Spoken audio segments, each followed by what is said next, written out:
ഇദ്ദേഹം ഒരു കാസനോവയാണ് എന്ന് അറിഞ്ഞുകൊണ്ടാണോ ഇങ്ങനെ പോയിരുന്നത്?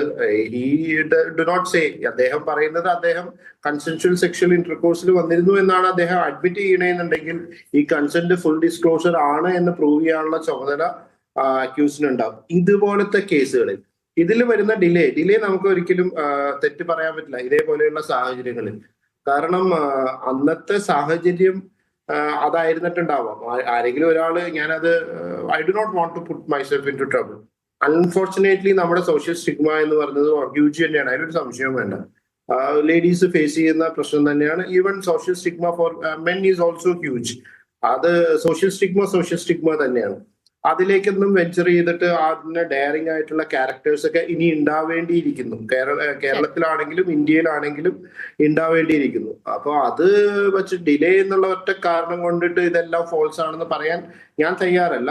പ്രത്യേകിച്ച് ഇതുപോലെയുള്ള കേസുകളിൽ. സാധാരണ കേസുകളിലാണെങ്കിൽ ഡിലേ ഒരു ഇമ്പോർട്ടന്റ് ഫാക്ടറാണ്. ഞങ്ങൾ ഡിഫൻസ് ലോയേഴ്സ് എപ്പോഴും എടുക്കുന്ന ഒരു കണ്ടൻഷനാണ്. ഡിലേ വരുമ്പോഴത്തേക്കും അതിന്റെ ഓതന്റിസിറ്റി കുറച്ച് കുറയും, അതിൽ ചാൻസസ് ഓഫ് ഫാബ്രിക്കേഷൻസ് കൂടുതലാണ്.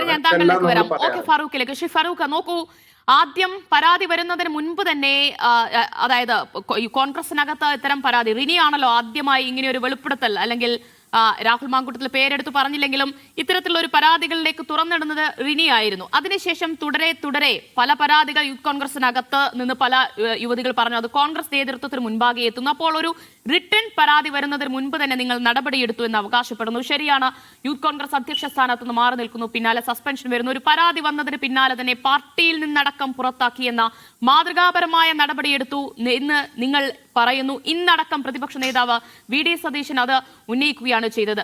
പക്ഷെ എന്നിട്ടും കുറ്റപ്പെടുത്തലുകൾ, പഴികൾ കോൺഗ്രസിന് കേൾക്കേണ്ടി വരികയാണ്.